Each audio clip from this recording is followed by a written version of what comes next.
N'okwiga ebivuga ebirala si kyangu nnyo oba si kizibu nnyo, kisinzira oba ekivuga ekyo oba kikuli kumpi oba olina access ku kyo. Ekirala dedication, budde ki bw'oteekamu onfuna bulungi. Kuba kati omuntu ajja kugamba nti njaga kuyiga kusamba mupiira naye ku kisaawe ogendayo ku Mande lokka ate kawungeezi obeereyo wanamunigina onoosamba naani onooyigadde. So same thing with music. Oyagadde okuyiga music n'okuyimba oba ebivuga oba okuproducinga tokiwadde budde tokitaddemu ssente toyina access ku bintu, of course tosobola kubayira nga ng'okuguka mu kyo. Naye si kizibu ate si kyangu, kisinzira engeri gy'otaddemu time ne dedication mu kintu ekyo. Yes. Kakati ate nze nali mu bands nyingi. Kati nasooka kubeera mu bandi nga Angela Kalule ayiya band time eyo. It wasn't definite necessarily nti yali bweti yennyini naye nga twali twekuŋŋaanya ne tukuba. Kuba twali twesanga nnyo mu zi jam session ezaalingawo ku National Theatre, ku Sabrina's newa. Abantu twayo ne tulaba olabira kwoli n'ogeegenyamukko nti wana omugoma n'ageegenya bw'ati n'agamba kakati ono kayizeeyizeemukko oba ajagezese bw'atyo n'ojja n'ogezesamukkoko. So twali bangi bwe tutyo nga tukikwasagana. Then ne wabaawo band gye nayiiya ne mukwano gwange called Soul Beat Africa. Twali tukola nnyo a lot of world music nga tugatta bivuga by'ekinnansi ebya Uganda n'ebiri western nga mulimu lujazzi awo lurege ate nga lusanze ngome nganda ne biki ne twatravlinga nnyo Africa ensi nga zaalinga 18 ne travelinga ne mu US ne mu Europe. Eyo kati eyo phase nayo yaliwo naye buli omu of course yakula n'akola ebibye. Then kati ne wabaawo kwera band.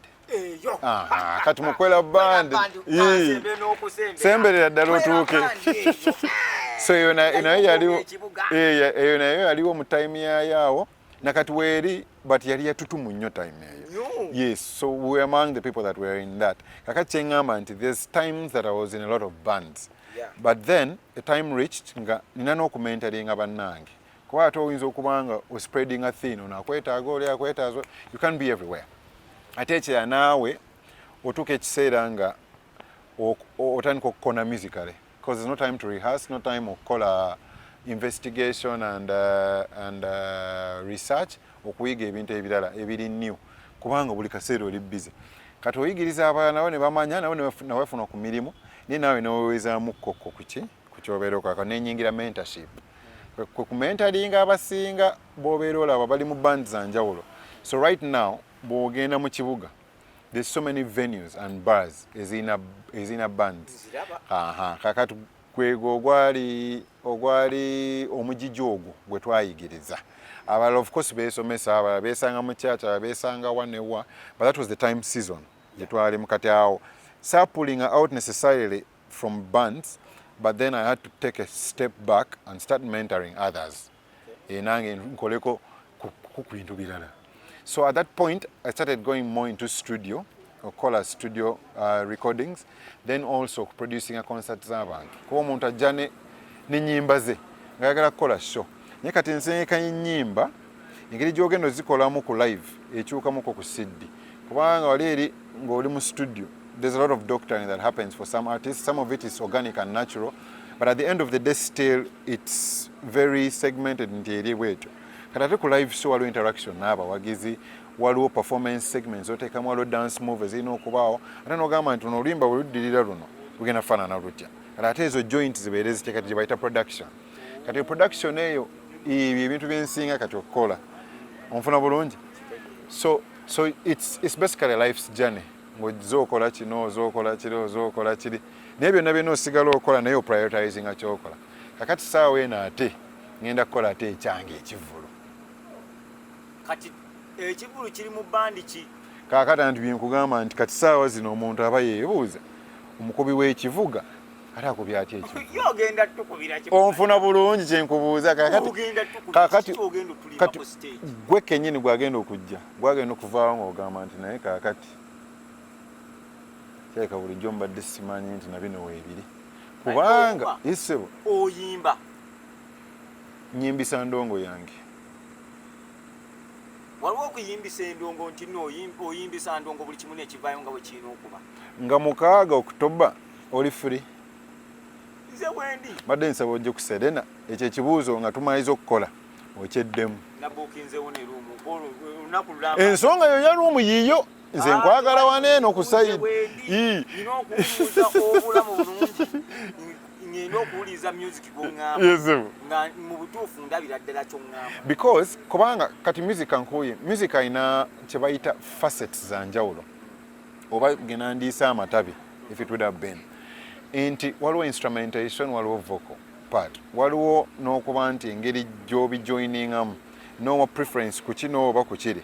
Kakati sometimes some people enjoy instrumental music, other people enjoy vocal music, other people enjoy the engeri gy'ozimaringamu. Kakati ne mu instrumentation waliwo traditional waffe wano, waliwo n'owabazungu.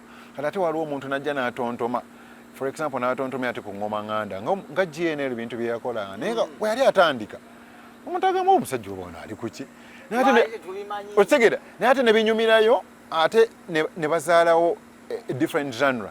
Kakati ate ebyo gwabimanyi naye kakati abalala ne bakolawo Luga Flow, and before Luga Flow started people were like, what is this, what are these guys going to do? Rap ayina kuba wabaniga wa mu luzungu. Naye ate Luga Flow yatuuka ekiseera ate n'awamba nga ki abantu gwe baagala. So sometimes if we do what people are used to every time kifuuka monotonous. Kakati kyova sometimes otuuka n'ogamba zino concepts nzikoze kisigezesaako ku kino. Onfuna bulungi. Omuntu asasudde omutwalo n'amboole, their worth at the Serena where you have about 1,000 or 1,500 people compared to where you would have 40,000 people, okolamu mathematics gwe wekka ng'omuntu aba yategese ekivulu osobola okumanya nti per capita zino zivaayo bwe ziti zivaayo bwe zityo. That's in a business angle.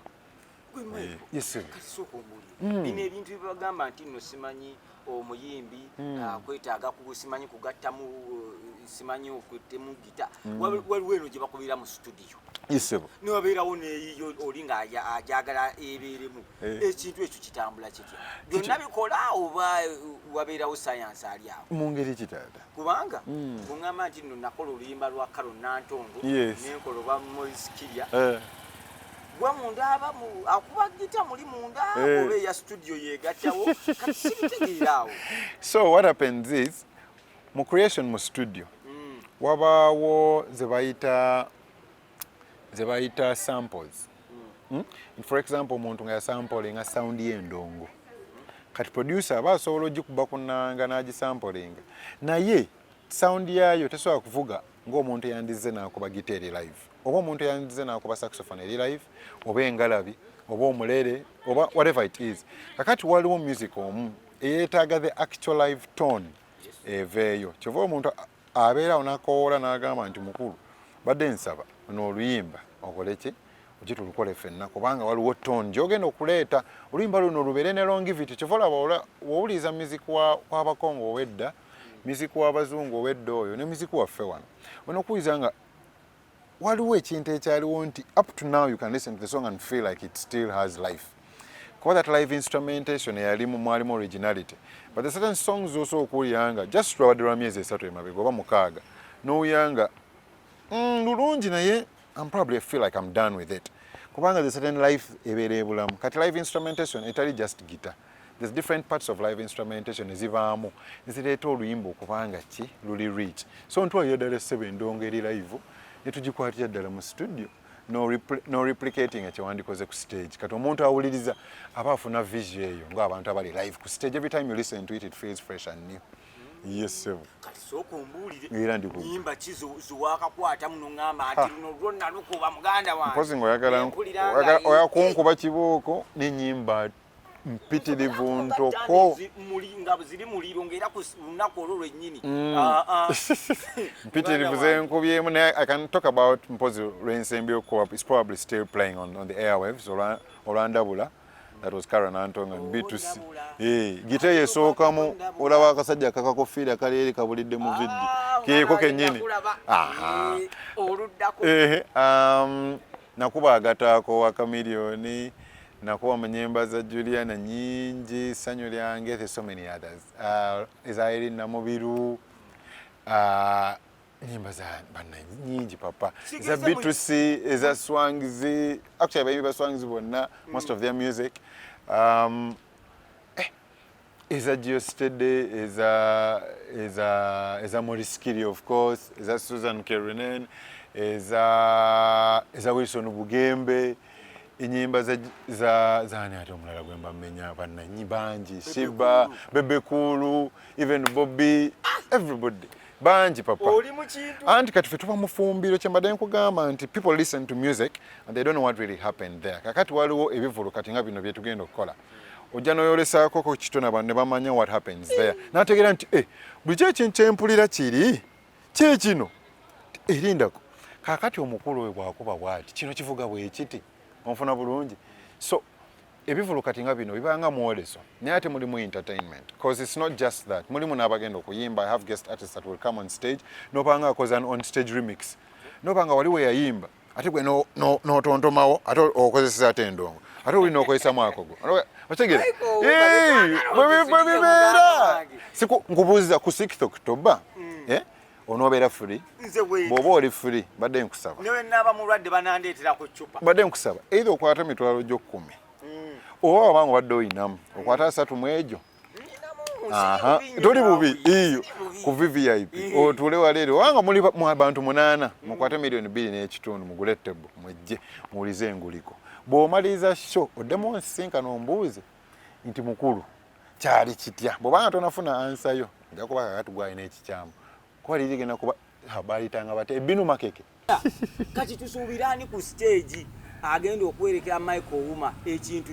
kiggumire ekituufu kyo kiri nti abantu benze nkola nabo mu industry bangi bayitirivu but the time frame gy'oba osooka okuperformingirako naye ebeera I can't say limited necessarily naye era production eno gikola nga eri organized so nina bangi abagenda okumperekerako bantu bange some are new artists abalala bali established some are surprises naye kyolina okumanya nti y'omumbejja omukwano gwa Juliana ajja kumperekerako mukwano gwa Morris wali Steve Keys wali Pass wali waliwo artists abalala abapya kwebali ne Sebunju kwali Ken Mugabi wali Sensamba bangi by the way n'abalala bali wa surprise sijja bakubuyo surprise ata ojja bagwako bugwi wali eri naye nga kyolina okumanya wano wali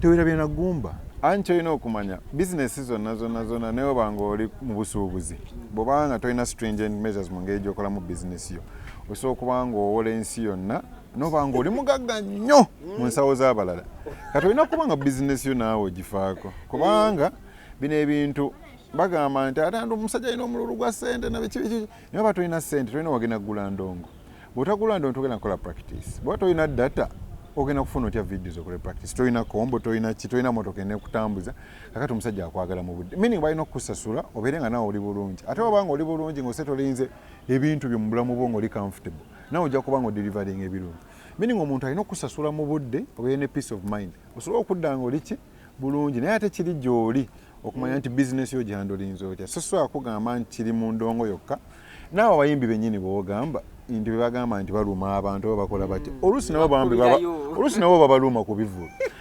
n'abantu abala mu business bajja omusajja n'agamba olina ku munnyo awo kakati tata ibula soka ompeeyo ku munnyo enkya bwe buti wooli kanzije so it depends on how you run your business. Michael Ouma ina management oba gwe finance manager gwe kasha gwe muyimbi gwe buli kimu omaye tulina abayimbi bano ne wabeerawo era namwe abakuba ebivuga ye manager ye kasha ya salary seat ye driver ye manager anti olira abantu balina engeri gye balaninga mu business zaabwe zanjawulo kakati ffe tulina what we call a team but still about team leader who is me kakati abantu babeera banjawulo bw'obanga olina kyeweetaaze nenkugamba nti ono yajja kukikola ono yeetaaze kiri omuntu narunning eno erandi olina runninga paperwork eno olina runninga nsonga za ssente olina running okyegera naye still mbeera team leader naye kati ate wabaawo omulala nga ye ate ali part of a label onfuna bulungi so the label runs all the management issues so kati byanjawulo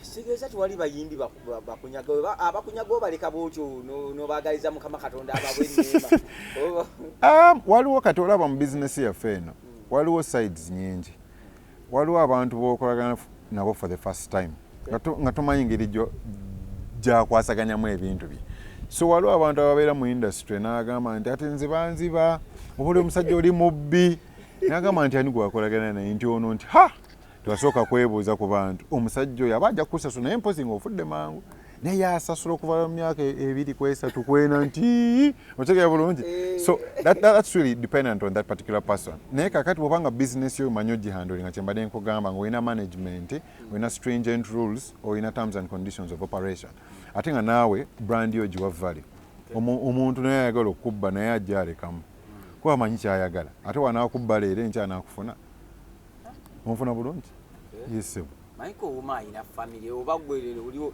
gye kikubidde ekidongo osobola okuba ekidongo mande ku Sunday misana na kiro oyina family omanyi buli bwe tukola shows that's the day we expect that Michael Ouma agenda kutulaga ku mukyala we agenda kutulaga ku baana tulabe abamu supporting mu bulamu bwe kubanga being successful in whatever you do walina okubeerawo omuntu akubeererawo mu mbeera endala kutaasaako so Michael Ouma kati kyenyiza okugamba public figures banjawulo waliwo public figures aba living a full public life n'abawo public figures aba living a public and a private life kakati nze omu ku bo amanyi okuteekawo boundaries nti manyi my private life and my public life kati public life yeno gye mumanyi era we mukoma kati ate nawabaawo private life eyange wensala place ewalala nga nkola byange nembeera n'amaka ge nembeera byange kati oyo Michael Ouma omulala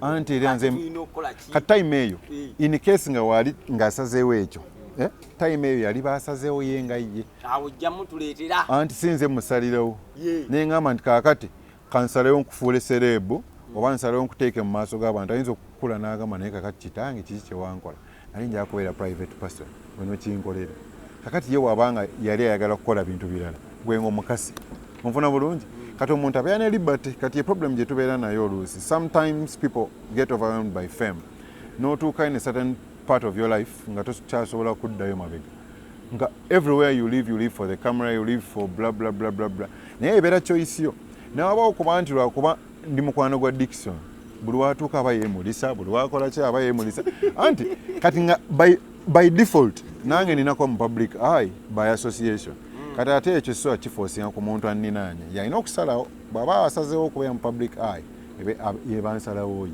naye essaawa zino mu public eye nze mbaba Michael Ouma omudongo era fonna we mukoma Maestro bandi si ye yaffe kakati oba wakyusa oyinza okubanga naye wakivudde antuwulira nga bwe nzize nkugamba nze right now I'm at a point of mentorship onfuna mentorship oba kikunyonyola entya gye mentorship mukweyubula Like kutandikawo kikyo kwetengerera nga mentorship yes, something like that. Kuba oba otendeka abakubi bivuga, otendeka ne bamanager baba bands, otendeka n'aba sound bwe batyo mpola mpola. No mentoring abantu ne babanga batutumuka bonga bo. So it doesn't zero you down to associating with only one band. Band ezisinga eziri mu Kampala. Sijagamba nti bonabona mikwano gyange. But most of them I have an affiliation. Either omuku boy alimu was a student or one was a friend or I used to play together with them somewhere. Baba nkwebuuzako naye kakati wano tugenze ku mbaga. Niye ndabanga embeera sinungi nandikozeewo nti kati wokola booti ne booti ekisookera ddala ennyimba zammwe muzitegese mwasabye omugoyo ne muziyisaamu ne mukola bwe muti bibiri kati that's part of training and mentorship. I'm not going to do it just for one band. Ofuna bulungi because the industry is wider than that. Kakati waliwo time when ali mu bandi or time when I call a band. Yes. Now about time when I'm mentoring different people in the industry. Kati wendi kati. Toina band. Nina benkola nabo. Onfuna bulungi that work and associate with Michael. Omanyi kakati gwe oyagala nnyo okubuuza ebintu in your line of questioning. Kakati ulize ekyange kyenkugamba. Michael Woman Friends is an association where I work with different musicians. We perform together live music.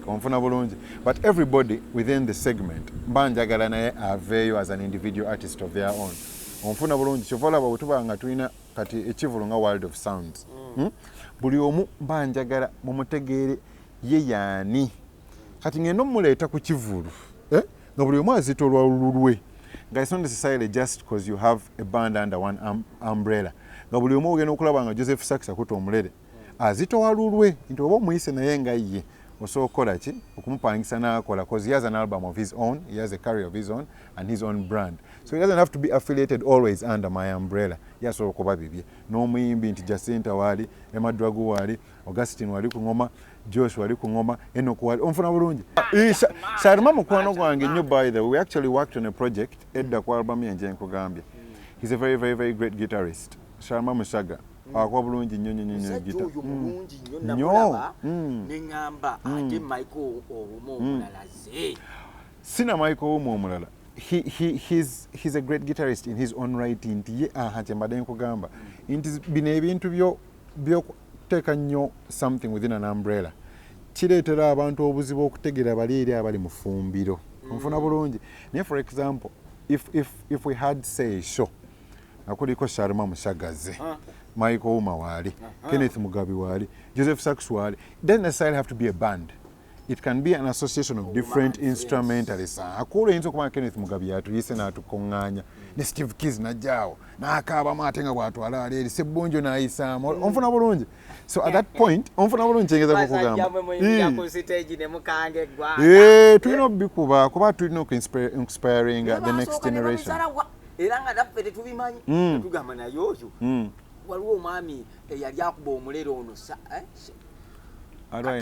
Isaiah Katuma yaddawa.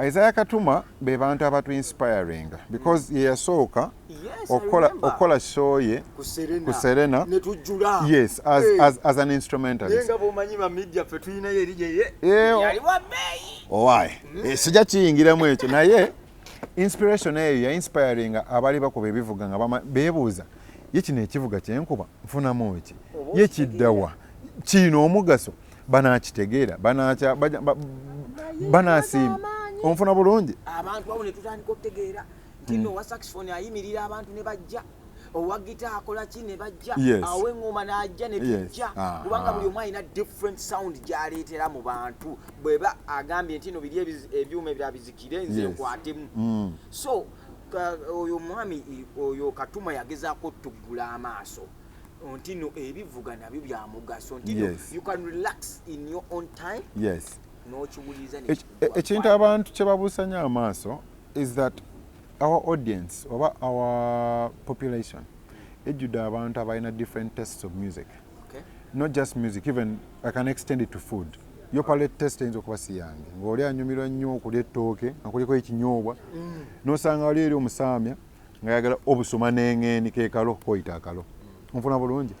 They have the liberty to choose what they want. Naye kakati sijja kaka omuntu atamanyi kalo okkalya saawa eyo nga wadde takamanyi nkasembeza mpola mpola bwenkanaaza kino mpola mpola bweki palate test nebeera ki nga atandika okwasosietinga nakyo n'atandika okukyagala ate so blaming obutakyagala wadde takimanyi kakati abantu nga ba Isaiah, these people that helped to open the door for that Jazz Safari as well abaleetanga baguests abavanga e Bulaaya, we are associated with them twakolanga ebivulo ebyo naffe nga tubayigako and things like that. So right now there's people that have listened to jazz music, people that have listened to instrumental music, and their minds are open n'agamba nti by the way kino ekivuga kiyinza okusangibwa bwekiti nono ate bwakikuba n'akiggatamu zuuku ate nga binyuma ate nze ndi wa reggae nnyo owa reggae bayinza okunkubira ate n'owuya ennanga ya reggae ng'eko ate neetwalamu lead walisonogamba bulijjo kyekyo okyegera so so akunenya okuba nti tokyagala ng'obadde tokimanyi ino sooka nkireete ku mwoleso ogambe nti mbadde sikyagala oba oli agambe kakati awo nvaawo nga ntegedde oli abadde akyagala oba yadde takyagala ono n'asiima oyo tasiimye naye at least mbadde nkoze eki nkireese obeera otya okubeera nga tukonsideringa nga omu ku baserebu be tumanyi mu Uganda naye n'obeera simple life nti nno tetukuwulira mu ntalo ouma yakubye ono ouma yavumye ono ouma yeesise n'amakooti simanyi baaganye omusasula mwesise amakooti igwe okikulu otya kyali kati ndowooza ebintu ebimu bisiteminga from character ebeere teneeyisa oba eneeyisa would be behavior character eno ekyo ekigambo n'omuntu okubanga kati omuntu eyakuzibwa n'omuntu eyakula obukuzi nawe biyinza okuba byanjawulo then omuntu atya Mukama nizo kirala ng'olinamu faith onfuna bulungi kati there's many elements ezibeera mu muntu. It's not just about musicality. Oyinza n'okusanga omuntu nga si musician naye tava mu ntalo ye yakubye oli tava mu bbaala ya sooli oli yamukubye ecupa ate bamusanze ku kkubo eyatomedde ate mu kifo ky'okulinda line police esibe ziri motoka ate yayisiza ate oli same person si musician naye engeri gy'atali musician tojja mumanyako because he's not a celebrity.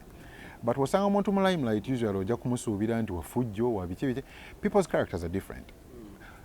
Occupation yo ne placement yo mu society doesn't necessarily determine what your character is. Character eri muli munda.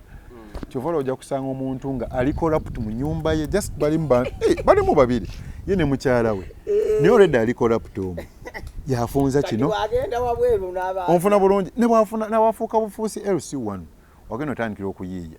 By the time he gets to a president level anaabakola ki onfuna kati ate omusajja ayinza okuba nga alina character n'abanga ate ye president oba he's a chairman of a certain group or whatever it is, character ye bwebanga eri upright ajja kusigala nga ki si wa buvuyo si wa bulyazaama si mudbi si muyaye.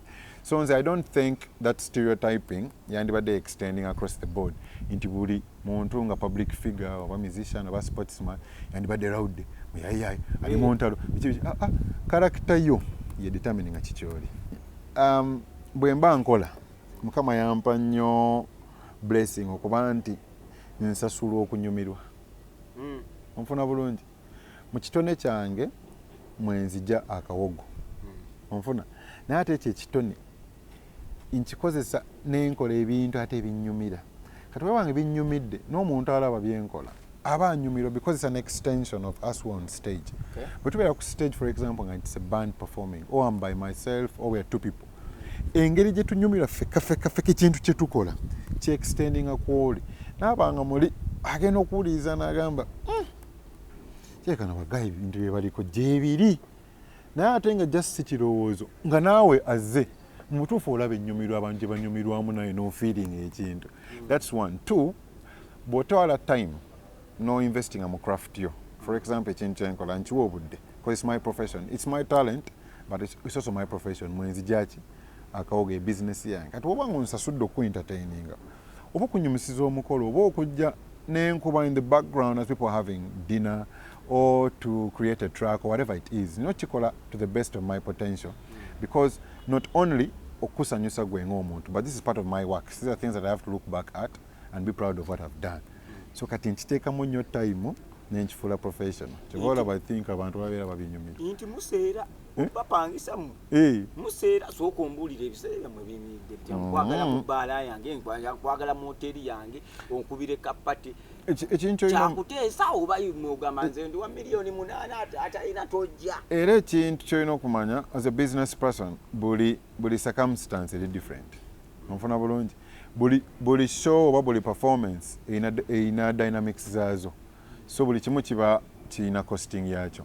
Naye nga bwe nakunyonyodde mu kusooka, performance zaffe zirina bingi bye byetaaga, tuteekamu bintu bingi. The cost of production alone ebeera high, naye ng'omuntu yayagala ginyumirwa ku low cost. So kakati mba siina bambi bwe muyambira kyobola abantu ogamba katugisembeze wano tukole ki okujjako nga mbadde bambi nkubye namboole n'ogenda no dividing at the cost of production by 40,000 people oyinza okutuuka ku mutwalo ogwo badde ogamba. Naye kakati for in a place that has not more than 1,000 to 1,500 people n'obalamu z'otaddemu n'obalamu n'abantu abazze n'obalamu abantu bwolina okusasula naffe kennyini ze tulina okutwala olina okubala abalamu nga taata zeezo miliyoni 8 size ngambye nanti kati kwe kubuuza kiba kyakuteesa oba gwe of course it's based on discussion because every performance is different. Kati advantage tulina into wabaawo solo performance wasobola okubawo duo performance omuntu ayinza okwagala bandi omuntu ayinza okuba nga ayagala mukole like a semi live production wala tukuba oluusi ne DJ najja nga scratchingamu omukubamu live ekitambula okigera. So every production is different. Omuntu okusinziira ku terms and conditions ayaga ne specifications muteesa ne mulaba nti oyagadde kino nakiri ku budde bwe buti na wano nja kukola bwe tuti bintu byakuteesa isu ate ng'obadde otidde nnyo teweetya abayimbi abamu bakyalemedde otegeera ekintu kino ekya live balemedde ku CD ng'ate naffe tugamba omutindo kati ne tekinologi engeri gyalinnye bw'oba ogenze n'okuba CD eri n'olikodinga ku stage tuwa ekyenjawulo tuwe live tugiwulire nti nno soda gwe bw'okwatamu kiba kyanjawulo kiki ekibeera awo science wabeerawo friction ey'amaanyi nti n'oli agamba kensala wali bajja tegeera siri mulungi bakube CD tugendera awo. Kati I don't know how to approach it kubanga nyinza okukiteeka maybe mu three parts kangambe nti oyinza okubawo 3 factors zendaba nze ng'omuntu. One, waliwo omuntu ayinza okuba nga capacity tagiina in terms of capability y'okuperforminga live n'agamba bwe naaperforminga live nandyerabisa ofuna bulungi. So at that point oyo that usually happens to people who are more of recording artists than performing artists. Because a recording artist, we're in a studio. While we do a lot of software and enhancements, there's a little amount of sounding overloads, a lot of doctoring going on, etc. No more developed world, and okay, well, in the globe, everybody can do it right now. Oyinza okubeera still ku stage, omuntu n'aba nga ataddemu enhancements ezo, n'osigala nga sounding very close to what happened in the studio. So ekyo weekiri. Number 2, wabaawo omuntu nga ye style ya performance nga buli bakuwa music we live, there's a certain element of thickness in relation to the studio tones ze yali ayagala nga tasobola azifuna. Back in the day there was artists that were doing a lot of dance hall, artists that were doing of course raga and different genres. Nga buli wateeka ebintu bye ku acoustic instruments awulira nga olukidrive ekibuze back in the day, because of course now it's easy to play semi live, there's drum pad, you can replicate the tones and blah blah blah. Naye waliwo omuntu ayagala okuplaying herself n'agamba nze ngoma gye bankubira njagala sounding ekyo ekimu. So there's also that angle. Okay. The third one is perhaps an angle of budget. Wabaawo circumstances omuntu bamupangisiza nga the person akuyise has no budget for a band, because getting a band is very expensive. Getting a good band, olina okupangisa ne backline yayo, ebyuma byagenda okukozesa, olina kupangisa equipment, a PA system that can accommodate the sound egenda okuva mu the entire band, which because sometimes with a playback sound you can get pretty basic setup n'ogiteekamu. Naye ya band bayanjawulo.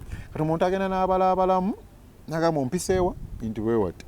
Bwe mba nze ne band sente bwe ziti, bwe mba nze bwana munigina bwe ziti. kati n'abalabalamo nga tayitawo ne promota n'agamba naye siyitawo kakati omanyi kituba tukola tukube enguliko si bwe kyandibadde tugibakube. My only problem is, for example, if the audience was expecting something more and you deliver something less, mbamba saasidde bambi. So there's a factors endaba essatu. It could be budget, it could be capacity, it could be a style of performance ng'omuntu ali comfortable nakyo. Yeah. Kubanga wabeerawo ogenda owulira oli akuba live naye bw'aba akuba live ebyuma ebimu tebikola ki tebivaayo ng'ate owulirako gita ya OUMA yokka n'ogamba ate ebirala bikola ki. No, ate n'abalala babeera frustrated by past experiences. For example, you've gotten in touch with a band nti egenda okukubira at your show, whichever performance it is, n'ogamba nti band X njiwadde ennaku nga ziizo eyisemu ennyimba zange neziyisaamu notuuka ku bandi nga oya music gwe bakuba nnyimba zifaanana ng'ezizo naye ate si zizo agamba kati omuntu ng'oyo atandika okubeera frustrated, atandika okwebuuza nti naye show eneeba yeeyo. So sometimes agenda tuuka ku show abawagizi ne bamugamba naye muveeyo kuba musiddi bivuga bulabi kakati onfuna bulungi. So at that point the artist is being frustrated by the band because the band is not living to the expectation. Nti babasasudde ssente ku expecting nti mugenda at least kutuukiriza bwe mutyo. Music abeere ku standard. Perhaps it could be the band themselves, the capacity, maybe the equipment, maybe time for rehearsal, whatever the situation. Onfuna bulungi. So artist oyo boddamu n'omuyita ku kivule ekyokubiri namugamba live ajjukiramu wali era abasajja abaali bagenda mukuba eccupa bali abamugamba vaayo bali abamugamba yimba siddi fazaali mu butuufu bw'abeera ggwe osooka neweebuuliriramuko n'ogamba naye omanyi kankole ki kannyimbe mu backing up track. So yeah, it could also be a fourth factor. Naye nyingi factors just tutuyisemu mwezo. Kati munnange twali awo mu kisaawe Kololo kweya stripu Sindi ng'akwatagana ne Shiba nga bakuba enguliko bagamba tukuba live waya kuwaya n'eŋŋamba kale ate ffe tubula n'eŋŋamba kaŋŋende nkuba ekivvulu nange naye nkubuulira nze nagenda okulaba nga ebintu ebimu bikwatagana nito twenzija ku kafulu akuba live live yatambula etya bw'olaba ani yalekayo munne ojja kunsonyiwa kuwasaaliwo kati mba njagala nnyo nyinga ennyo mu nsonga nga mbadde nzirimu wakati naye kwolwo saaliwo taata. Kale kati we tutunuuliza ku Shiba ne Sindi ani asinga munno okukuba ku live kubanga kati gwe ebintu bino bibaddemu ebbanga ddene obaddeko ne Sindi era nkiwa kiraka olina n'ennyimba ezimu ze wamukubirako owuliriddeko ku Shiba ng'akuba live mbuulira kati gwe oba otunuuliramu how can you judge nti ono bw'ayimirira wanno ono tasala wanno mira nga nze akyali mu industry sigenda sala siri career breaker kati ensonga eyo sijja giyingiramu. But what I appreciate about them, they are two business ladies abali mu kuwa abantu entertainment. And I appreciate them for doing an event with you because it was, I think, biggest turn up ebaddewo mu shows ezibaddewo in the recent past. Of course, mubaamu eyo, I don't know whether it's staged or it's actual drama that splits up audiences or nagamba nze ndi weno oli nze ndi weri. Whatever it is, the advantage is that there was a music show eyali ennene eyatutuma abantu ne bajja. Details of how they executed, how they did their things, sorry, production. So I credit their business. Nze saaliwo era omukolo saagulika. Wawulira muliro nga guyitako. Okumpitako gwanimpiseeko singa nali wendi. Omuntu omukulu ow'obuvunaanyizibwa ng'ate obadde weeyise brand azze okukola ekintu ekikyo oba tonategeera kikyolimu. Obanga abadde agenze kusala pressure ku swimming pool kuba sawa z'otuukirako z'ojja okuwugirako. This is a business. You don't do sound check to do your event, you don't do rehearsal, tokola kintu kyonna. How do you expect to be at the top? Kati ebintu ebyo bw'otambula ogenda okulaba abantu engeri gye bakolamu ebintu byabwe. But I can't say, of course, we're in the worst situation. Waliwo abantu abamu, of course, in the industry abali mu bikola obulungi. So I credit those that are above us but I think there's room for us putting up our socks and to be more professional. Eyitibwa World of Sounds. World of Sounds lwaki? Kubanga tugezaako okuleeta nga bwe nagambye gwagambye kasavu kanyama nengattamu neki neggumba. We're trying to mix different genres. Ogenda okulabamu some traditional music, ogenda okulabamu some jazz, ogenda okulabamu some pop, n'olabamu like different elements of music. Kakati, that's why it's called the World of Sounds. Kati ekirala, headlining this time, nzenji headlinings, I'm a guitarist, taking the forefront. There will be different editions as headlining idwa abantu abalala. But it's a mix of different styles and artists that you know already, and artists botamanyi. It is a platform for a new artist. Akubo bulungi. Gobadde tomanyi ne muteeka mu face yo n'ogamba bulijjo nabano gye bali style based. Omufuna bulungi. So yeah, that's what's going to happen. So on 6th of October, ku Serena Hotel Kampala, emirango gigula ku saa 12. Ebisale mitwalo 10, then mitwalo 35, table sitting VVIP, then table y'abantu 8, 2.5 million. Kati ku Instagram, ku TikTok, ku X abaana gye bayitanga Twitter. Si abaana bwe bagamba. Facebook ona oboonoonya Michael Ouma oteekamu @MYKOUMA. Ndoza nkiddemu. @MYKOUMA. Michael Ouma kwegamba nga nkigasse wamu. Yenze taata. Naye nga nsiimye nnyo, nsiima bwongerwa. Yes. So, ojja nakulowooza nti wake up kyo lwali wala. Kati ate aba Japan nabo bajja kuba boota budinda. wangi. Anti weno global community. Kati omuntu wabanga ali live saawa eyo obanga ngokoze post production abasobola okusanga ku mukutu. Naye ate kakati kankubuze dikisio. Osobola kuba mu Kampala saawa eyo n'obeera n'eggulu ate n'okubengulika ate n'obeera wawe n'okubengulika. Okujjako ng'okikoze through technology. Osobola okukikola in different days naye nga bwe nakugambye kakati production zaffe zaaki ziri very expensive and very costly. Oyinza okitwala mu kifo n'otuukayo ng'onootera okuvaayo baakutte endongoye baakutte ki onfuna bulungi kati mu kifo ky'obikwata tusooke tukolewa Kampala bwe tuba twetegese bulungi nga tusinzidde bulungi nkuyite nkugambe nti mukulu wategedde nti n'embalala tugendayo tututteyo nti ate bwe tuva embalala omanyi tugendagenda mu east ate tugende mu north ate nkusuulemu tiketi nkugambe nti lwaki tetukyayako ate wa neighbor ne Kenya naye ate Kenya kumpi tukiye ne South Africa onfuna bulungi because that will be a process. Naye tetusobola kumala gakibuukira kati nawo business oba tugitegedde kuomala gakola ebintu nga tukoze feasibility study otuukamu ne kikulya kati tusooke tukole kino kiveeyo bulungi bw'ovaayo n'ongamba nti tiiki good nkolemu review ngambe nti kakati wano tukole wano nawali tekinjawula. I think understanding my brand okubeera nga dedicating okukola ekintu kyono ekiteeka out there kuba bangi nnyo abakoba ebivuga si just ndongo bakuba bingi nnyo naye kakati yange wakantero ibeera awo nenjikubamu amina nnyo naye kakati omanyi nti nga bwe tubadde wano ababiri gweyoka gwabadde akimanyi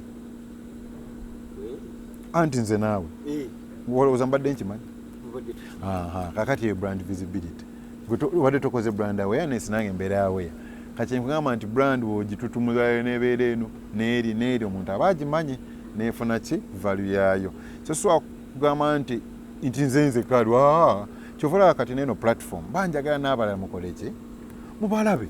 There's so many great instrumentalists in this country abantu be batamanyi.